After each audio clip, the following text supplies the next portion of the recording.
Hey guys, tonight we're slipping quietly into the cold corners of a Roman tenement. Not the ones with columns and echoes of Caesar, but the ones where 10 people share a fire and the fire well.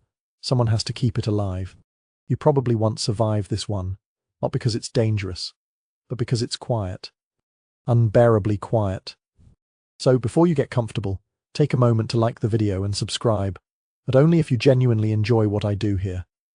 Now, dim the lights, maybe turn on a fan for that soft background hum, and let's ease into tonight's journey together. The fire in this part of Rome doesn't crackle.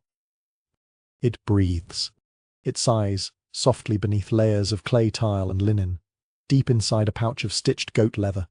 It's not a blaze, it's a secret. And you are the one who keeps it alive. You're not allowed to sleep, not really. You sit by the hearth, wrapped in an old wool tunic that smells faintly of rosemary and oil. Your hands hover just above the betrothed fire pouch filled with last night's embers.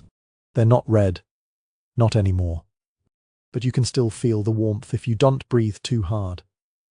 Your job is simple. They say, don't let the last ember die.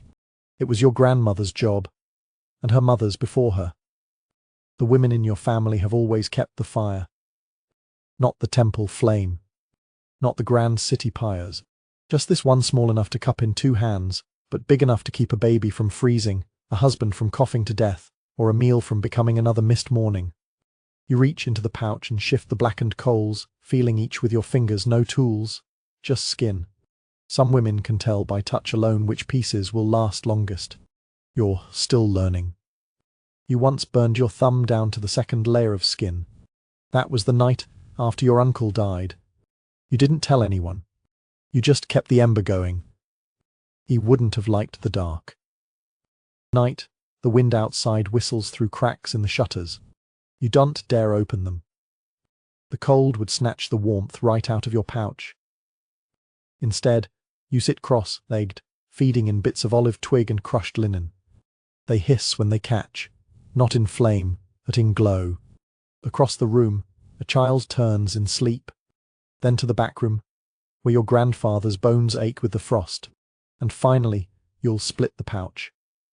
Half the ember will be wrapped in damp moss and carried in a cracked pot across 4 streets, your sister's apartment. She's still nursing. A cold baby is a silent baby, and silent babies make no noise when they die.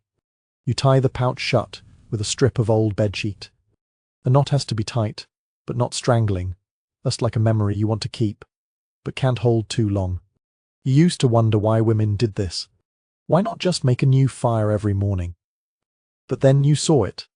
The face of a man whose fire went out in the night. His wife's feet were blue. He wrapped her in cloth and said prayers, but no one blamed the gods. They just whispered. She didn't have a keeper. You are a keeper. Of heat. Of breath. Of the thin line between sleep and stillness. And when the first pink thread of light touches the corner of the floor, you press your hand one last time to the pouch. It's warm. Still warm. So you nod and whisper. You keep walking. Your feet touch warm stone now, not dirt or clay. The heat from the hypocaust, the underfloor fire rises in soft waves. But you're not here to bathe. You're here to disappear. The bathhouse wakes before the city does, before bread vendors and sandal menders, before boys with baskets of dates. It wakes slowly, like a giant animal in a marble skin, its breath thick with steam and old oil. You crouch low. Your cloth is soaked in vinegar and crushed rosemary leaves. The sting of it fills your nose, but that's better than what lingers in the corners. You start at the outer edge, always at the edges, because no one wants to see you. Especially not the ones who paid extra to feel like goddesses. Your knees scrape against stone worn down by the heels of senators' wives. Their voices will come later, sharp and trailing laughter. But now, there's only the whisper of dripping water, the sigh of the furnace, and your breathing. Soft, slow as if you might offend the tile itself. You don't speak. Not because it's forbidden, though it is, but because the silence is part of the job. Part of the invisibility. You could be a shadow. You should be a shadow. You wipe in circles, slow and even. If the cloth slips, you press with your palm. The cracks between tiles collect stories, bits of wax, a fallen eyelash, sandal dye, maybe even a secret. Sometimes, when no one's looking, you press your ear to the floor. You swear you can hear the old heat muttering to itself. Like fire remembering things it once consumed. There's a pattern to the work. Holish. Avoid the statue base. Don't touch the brass bowl. And never let your cloth cross the shadow of the goddess.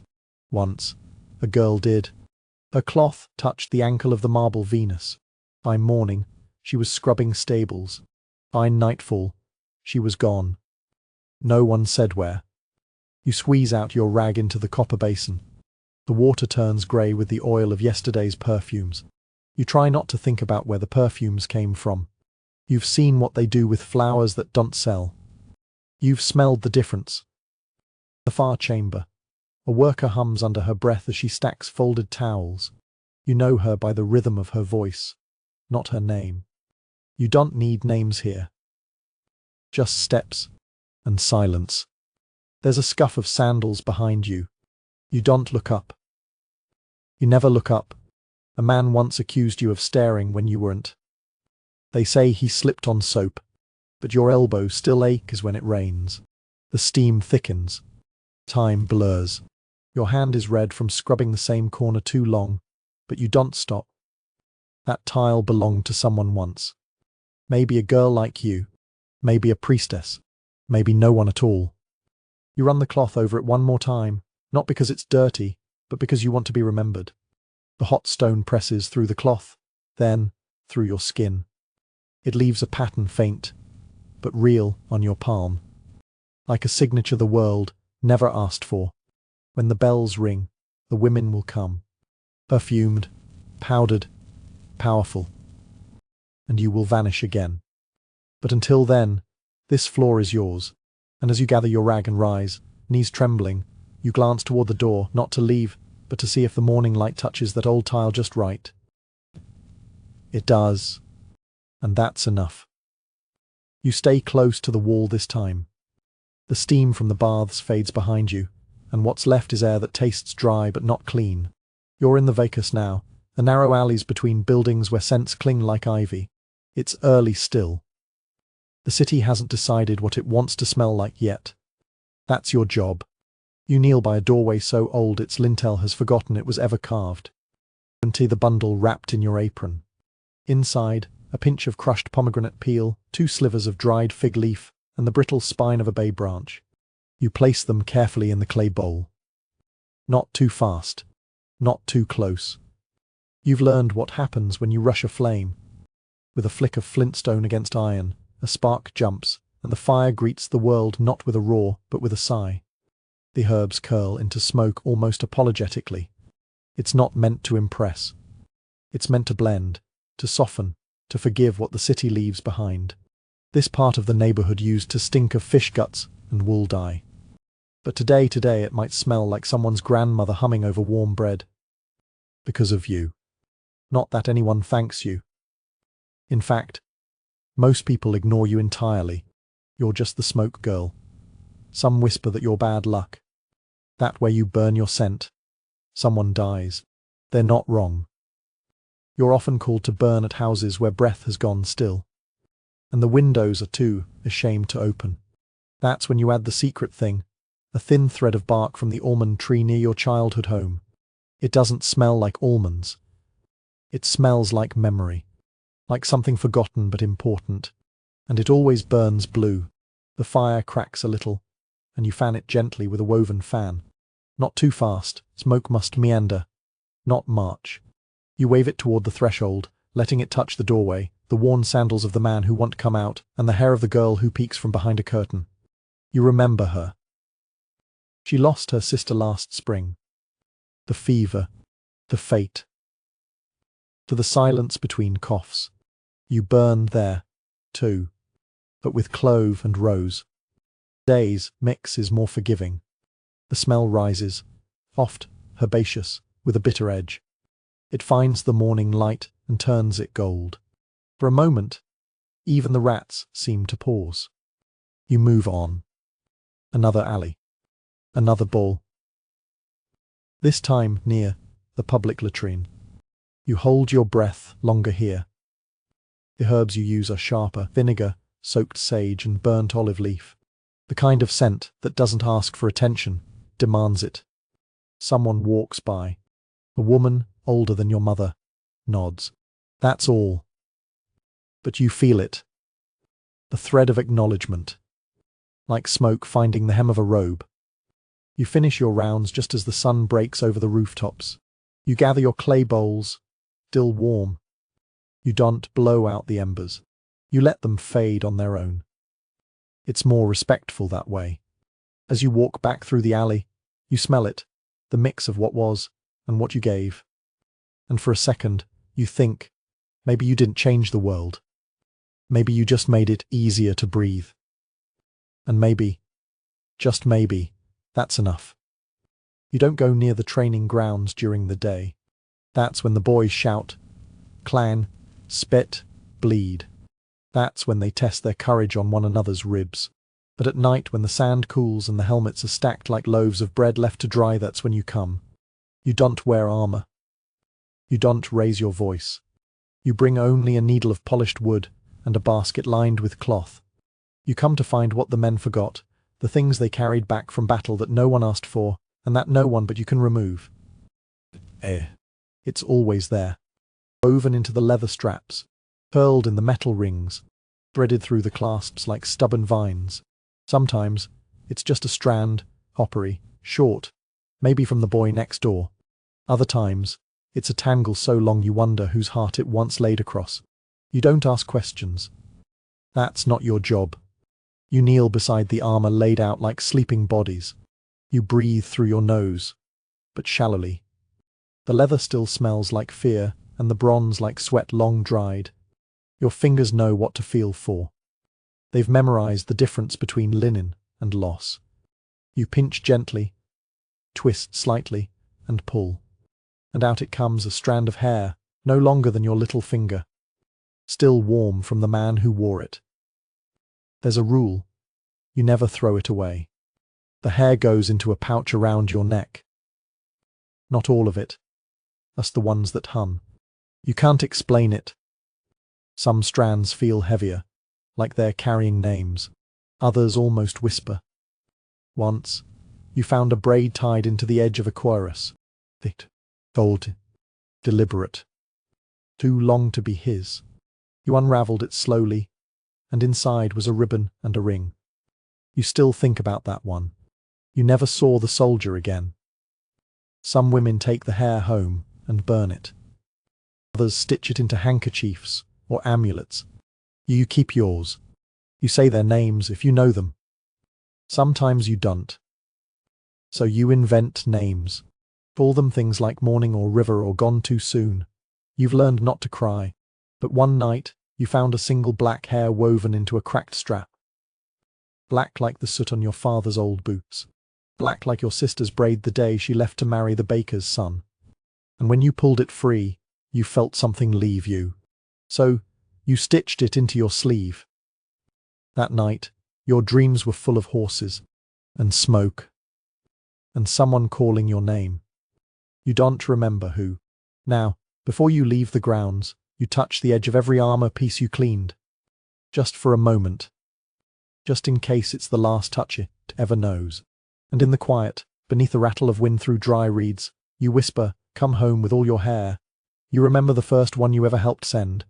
A corner folded just so. A dot of wax barely the size of a lentil. And inside not a letter. Not really, just a line.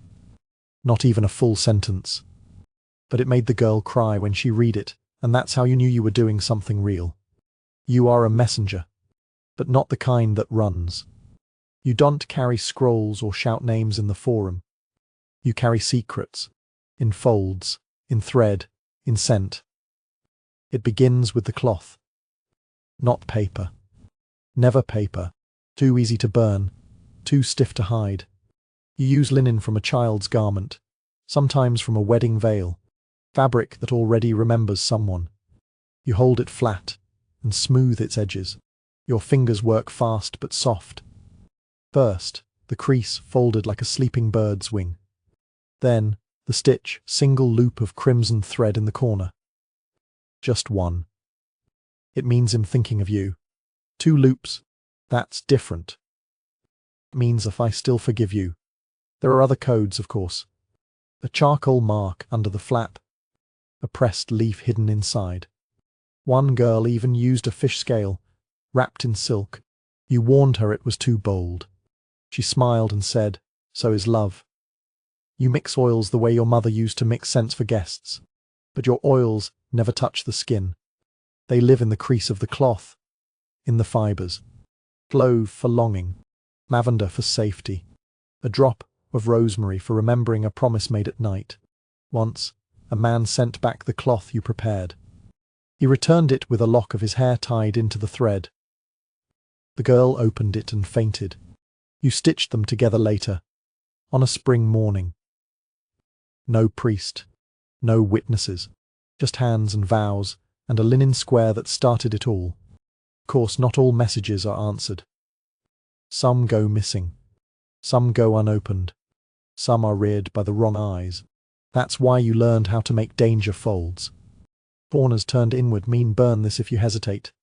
Edges frayed just slightly mean him not safe. One cloth came back ripped. Not by accident. A man's fingers had torn it. His anger folded into the fabric like a poison. The girl never sent another. But still, you sue. You don't need to know the words. You just need the quiet of the room, the lamp lit low, the scent of rose petal and beeswax in the air.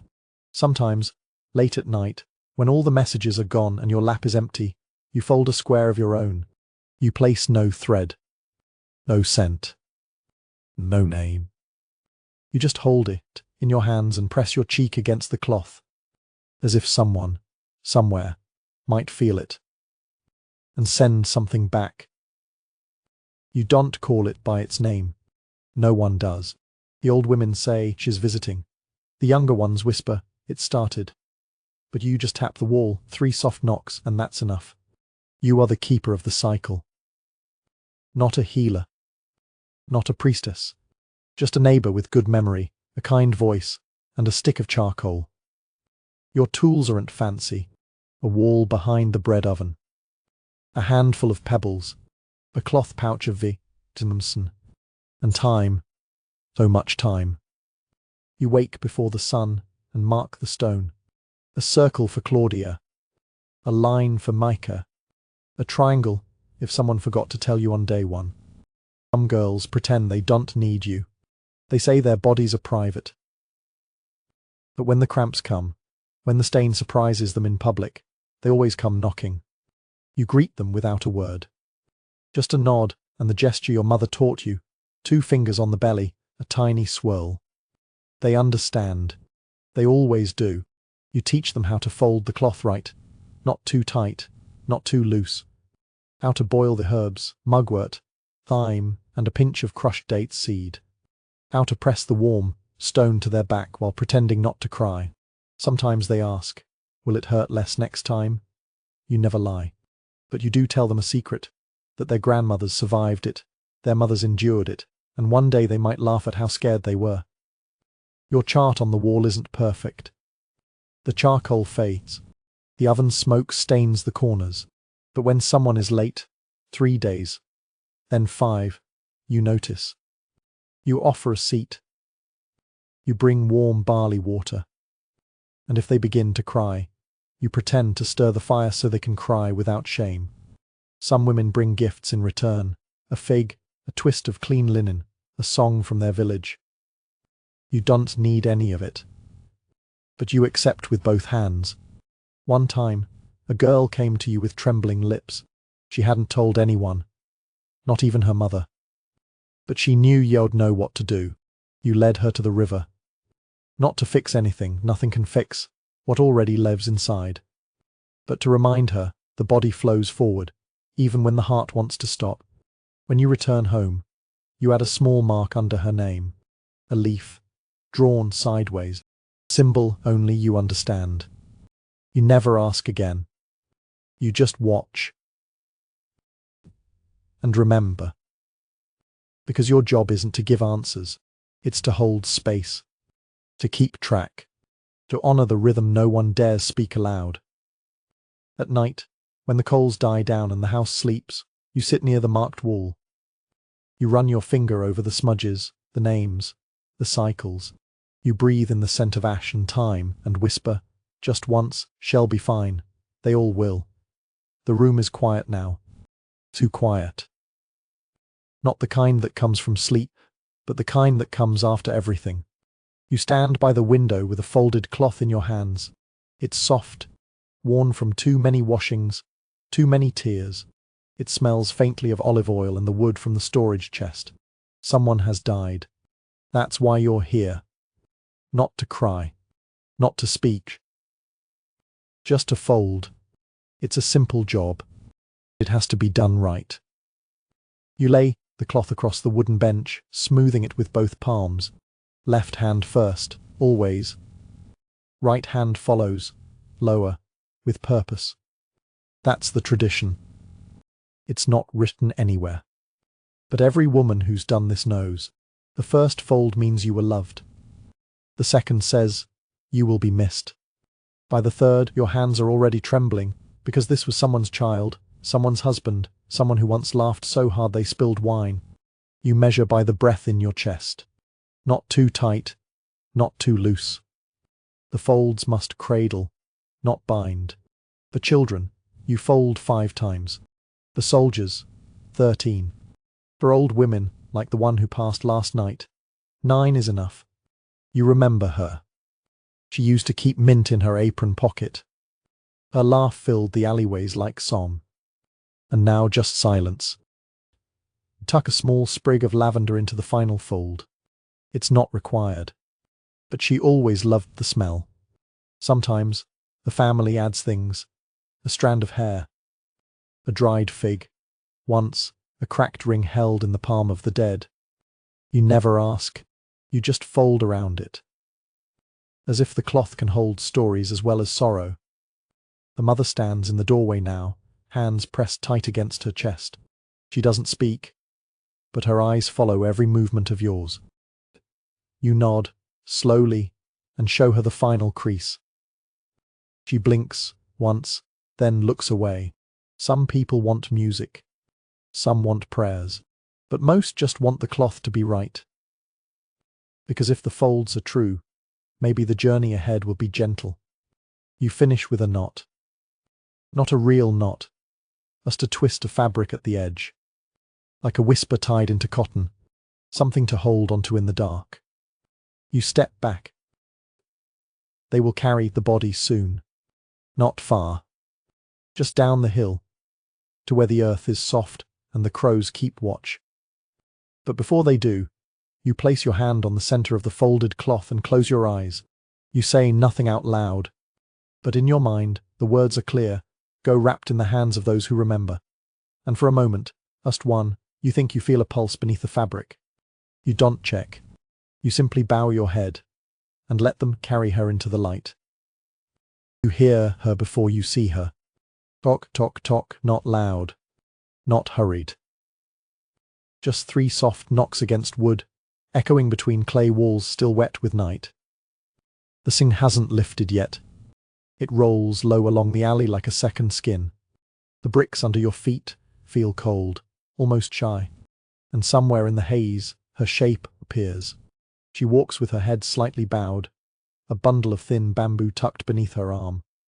Her steps are always the same, even, unshaking, like the beat of a heart that's known how to survive. She does not speak. That's not part of it. She simply stops at every door, every gate, every curtain draped across a vendor's stall. And she knocks. Tock, tock, tock 3 times. No more. 3 is enough. 1 to wake the house. 1 to stir the pot. And 1 to tell the day it has permission to begin. You used to think she was a ghost, a figment, a whisper that carried the morning with it. Until the day she passed you on the stairs, placed a hand on your arm, and nodded, just once. Her fingers were cold, but her eyes were warmer than the hearth you'd left behind. The stick she uses isn't special. Just a sliver of seasoned in oil, wrapped once in leather to keep the echo from ringing too sharp. But oh, how it carries. People say she was once a widow with 8 mouths to feed. She started knocking doors for bread, then stayed because no one else would do it. Others say she took over the task when her mother died, that the stick was passed down, not out of duty, but out of love. You don't know what's true, but every time she passes, you feel something loosen in your chest. It's not just the sound, it's the knowing. Knowing someone is already awake, already walking, already remembering that you need to be reminded to live. Some mornings, the old women leave her bread on the windowsill, a fig, a pinch of salt. Once, even a poem. She never eats it right away. She waits until the circuit is complete, until the last knock echoes back against the bathhouse wall. Only then does she sit by the well, unwrap a piece of cloth, and take a slow bite, like the world has finally earned its breakfast. You once asked her, just once, why she does it, why she still walks, even on mornings when her knees ache, when the fog is thick enough to swallow the moon. She smiled and tapped her stick against the wall. Then, she whispered, because someone out there still hasn't woken up. And she turned away. That morning, you listened more carefully. And you heard it, the sound of shutters creaking open, the sigh of a sleeping baby stirring, the rustle of bread dough being kneaded by hands that had finally decided to start again. All because someone knocked. 3 times. You don't see the fire. Not yet. All you see is a thin column of smoke, rising from the back corner of the courtyard, curling like a finger beckoning you forward. She's already there. Always is. Kneeling low beside the old clay stove, her shawl pulled tight over her head, her mouth hidden by a strip of cloth. She doesn't speak, only breathes. Slowly. Gently. Through a reed tube no longer than your arm. You've never seen anyone blow with such tenderness. Not a gust. Not a puff. But a breath so measured it feels like a lullaby.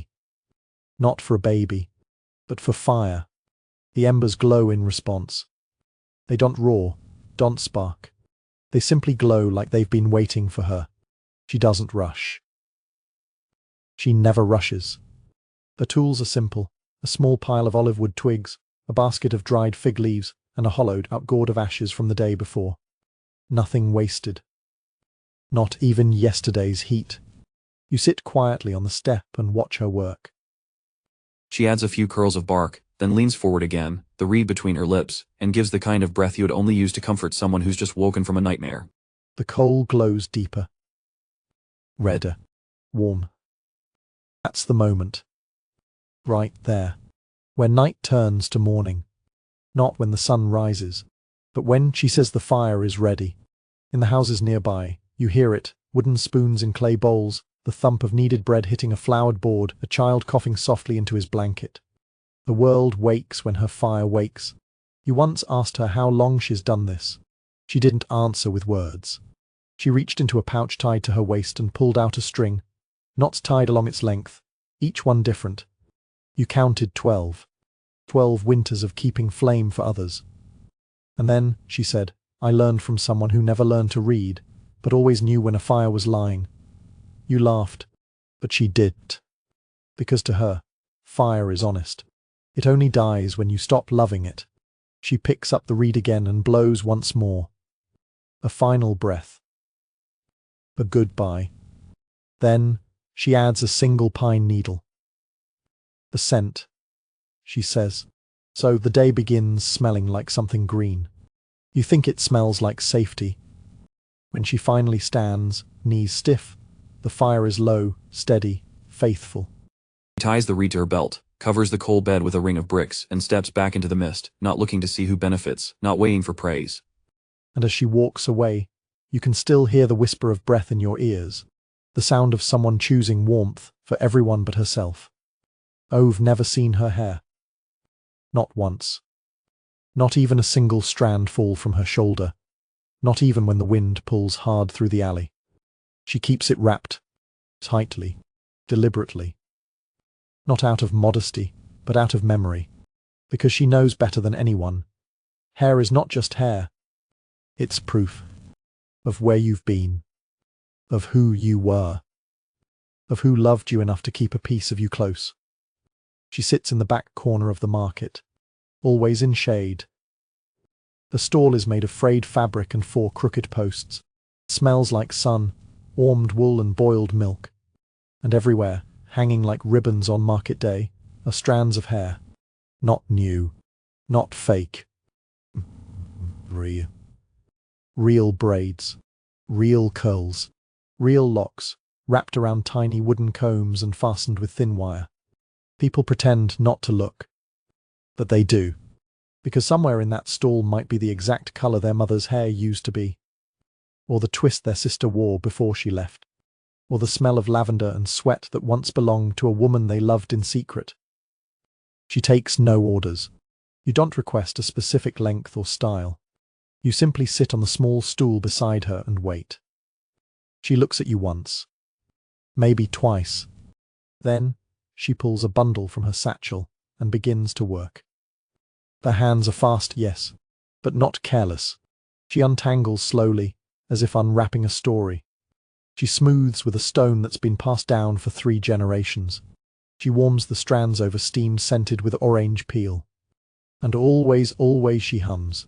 Not a song you recognize, but one your bones seem to remember. She sews the hair onto a net of fine goat thread, reinforced with linen and patience. She knots each strand 3 times. The first for the person who grew it. Second for the person who lost it. The third for you. Sometimes, the hair is newly cut, a girl donating her youth for coins. Sometimes, it's salvaged from the pillow of someone who won't wake again. And sometimes it's found, tangled in a battlefield cloak, still smelling of smoke. She doesn't tell you where it came from. But you know. Somehow. You know. Once. A woman came in shaking. Her husband had died a year ago, but she still braided his comb every morning. The hairpiece she received was darker than she remembered. Thinner. But she took it in both hands, kissed the edge, and whispered, "Now I can forget what was missing." You've never forgotten that moment. You return sometimes, not for yourself, but to watch her bring pieces of the past back into the present, to watch her treat each hair like a sentence halfway spoken, to see her match grief with grace, one knot at a time.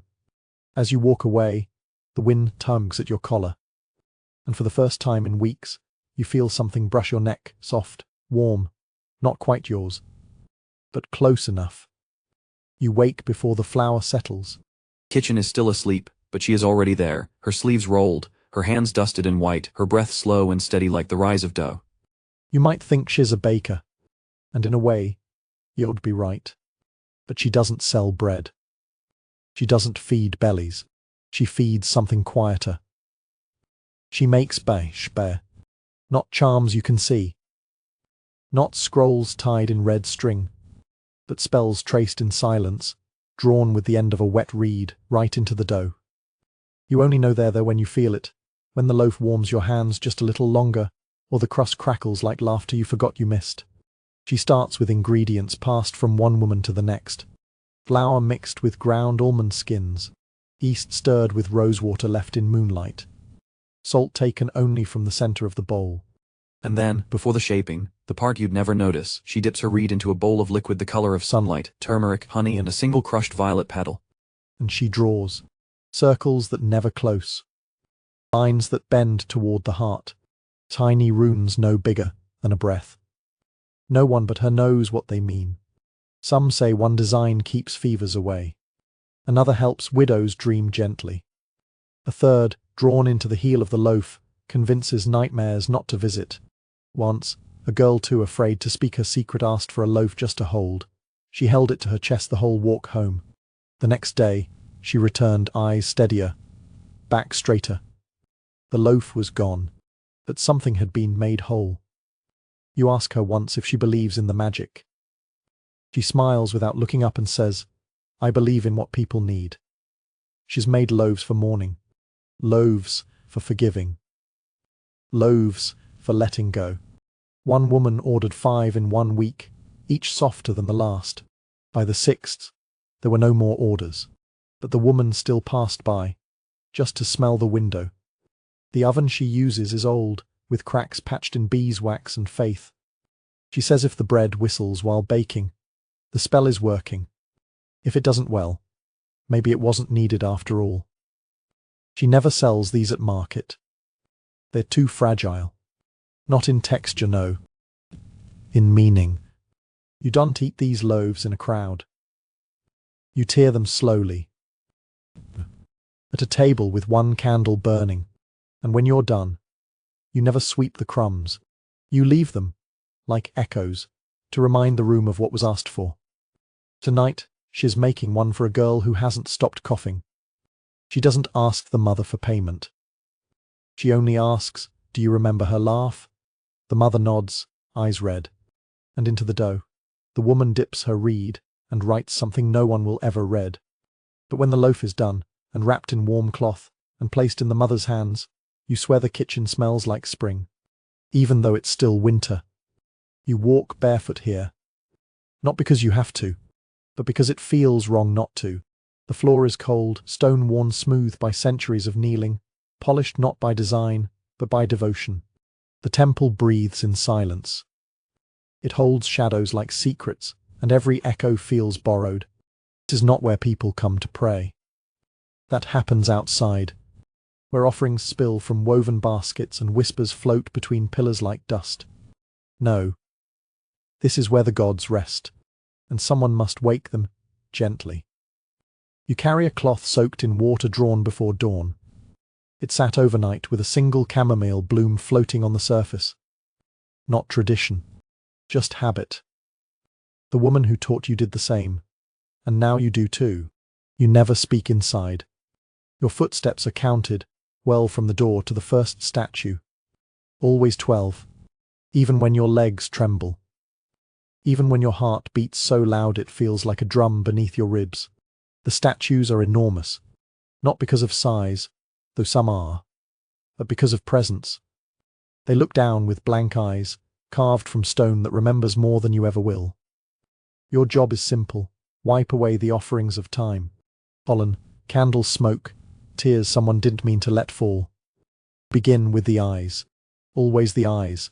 The cloth is warm between your fingers. The moisture brings out the smell of the herb, a faint sweetness that makes the silence feel softer. You wipe from brow to cheek, not pressing, ever pressing. Just a trace. As if reminding the god, you are still seen. Then the hands. Fingers that held thunder, or wheat, or a child born under the wrong moon. You trace their shape with reverence, imagining the prayers they've absorbed. Some begged. Some thanked. Some cursed. Stone doesn't judge. You try not to either. But once you paused at the mouth of a statue of Juno, and you felt a chill run up your spine. Not fear. Recognition. Like someone had whispered your name inside your own head. You never told anyone. But every time you pass her now, you nod. Just once. There are rules. You never turn your back to the gods. Step away in a curve, as if dancing with someone too powerful to touch. If you're bleeding, you stay home. Not because you're unclean, but because the gods don't like being reminded of how women survive. When you finish, you wring out your cloth in the basin behind the altar. The water turns cloudy, grime, smoke, a memory of gold dust. You pour it into the roots of the olive tree out back. That tree always blooms early. You don't know if the gods care, if they notice your work, if they feel the careful way you fold your cloth after each session, laying it flat like a newborn's blanket. But you do it anyway. Because sometimes, when you pass the temple at night, you swear the stone smells like chamomile. And that's enough. You sit by the doorway, facing the alley. Not out of duty, not out of curiosity, but because someone should. The nights in this part of Rome are longer than they need to be. Too many stories whispered under breath, too many footsteps that carry the weight of other people's pleasure. And when they return, the women with their painted eyes half closed, their lips rubbed raw by false smiles. You don't speak. You only lift the bowl. It's carved from old olive wood, smooth from years of warm water and silence. You fill it with a brew of rosemary and mint, steeped in wine just hot enough to chase away the street. You learned the recipe from your grandmother, who said nothing healed faster than herbs and warmth applied without judgment. The first girl arrives just after the taverns go quiet. She doesn't knock. She never does. She sits on the stool beside you, her face turned away from the moon. You don't ask her name. Not tonight. Maybe not ever. Instead, you kneel, and you begin. Her feet are red, heels blistered by the stones that didn't care who she was walking for.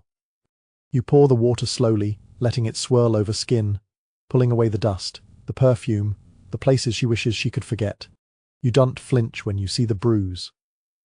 You don't gasp at the cut. You've seen worse.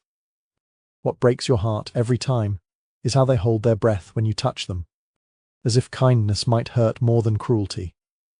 So, you stay quiet. You rinse. You press a cloth warmed in the fire pit to her ankles. You hum, barely audible, an old lullaby your mother sang when your father didn't come home. When you're done, you pat her feet dry with linen you only use once. She stands, wobbles, then leans into your shoulder for just a moment. She doesn't say thank you. She doesn't need to. The next girl arrives minutes later. She's younger.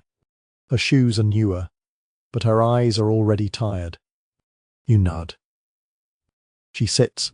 One by one, they come. Silent procession of women who trade their bodies for survival and receive from you the only thing they don't have to earn, care. You remember a girl who used to hum while you washed her. Always the same tune, a tavern melody, sweet and slightly off. One night, she didn't show. A week later, someone handed you her earring. No words, just the earring, wrapped in cloth. You carry it still, not as a relic, but as a reminder. That softness is not weakness. And some nights, the gentlest thing you can do is hold someone's heel and not ask how the bruise got there. As dawn approaches, the girls disappear, like fog in reverse. The bowl is empty, the water cold. Your hands smell like mint and memory. You rinse them in silence. And before you rise, you whisper toward the alley, "Come back whole tomorrow." Even if they won't, even if they can't, you'll be here. With water, with cloth, with the kind of love that asks nothing in return. The first thing you notice isn't her face. It's the smell. Sharp. Something between sour olives and something darker. Something human. She carries a sack on her back, patched so many times it looks like a map of forgotten towns. It clinks when she walks. Not with coins, but with glass. Empty bottles. Not clean. Not beautiful. But full of traces of perfume, oil, and time. She knocks softly at back doors, never the front. She doesn't say much. Just a nod, maybe 2 fingers raised. Do you have any left? Some people frown when they see her. They turn their heads, wrinkle their noses. They say her trade is low, unsavory. But they forget.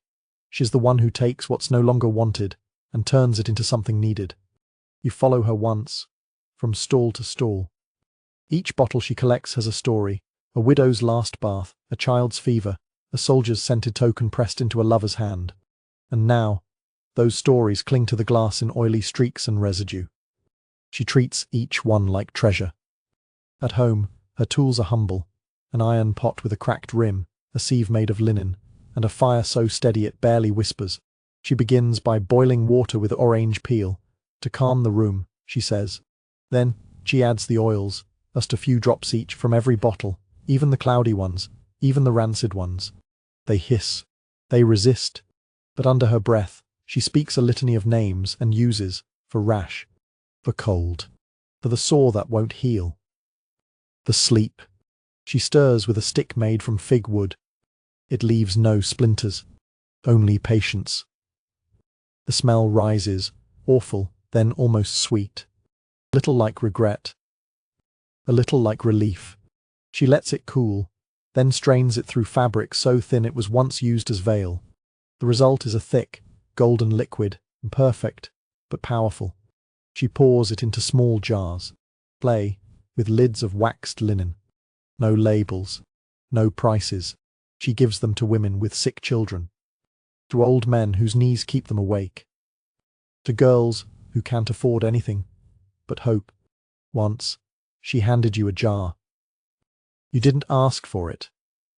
She just placed it in your palm and said, "Rub it where it hurts. And tell no one." You didn't know what to do, so you kept it under your bed. And one night, when your hands ached from weaving too long, you opened it. The smell was strange, but it worked. And now you understand. Some women grow herbs. Some chant prayers. Some hold candles and wave smoke. She gathers what the world discards and teaches it to soothe again. In her world, nothing is useless, not even yesterday's oil, not even grief. Especially not grief. You don't notice her at first, because sleep isn't something you think has a guardian. But some nights, the wind doesn't howl, the dogs don't bark, and the drunk down the alley forgets to shout at the moon. And when you wake from nothing in particular, you feel safe. Like someone held the night still just long enough for your dreams to finish unfolding. That's her. She doesn't have a name people remember. But her steps are known to rooftops, to cats, to the shutters that stop creaking when she walks by. She's old. The kind of old that moves slowly, but with purpose. Each night, when the last lamp flickers out, she begins her round. No torch. No bell. Just a basket with tiny stones, wrapped in cloth. And in each house where a child cried earlier, she places one stone at the doorstep. Not as warning, as reminder. A way of telling the wind, here, let them sleep. She listens at windows, not to spy, never. Just to be sure no one is calling for help too quietly. Just to hear if the old man with the cough is still breathing steady. Just to know who needs a second prayer. Because sometimes prayers need backup.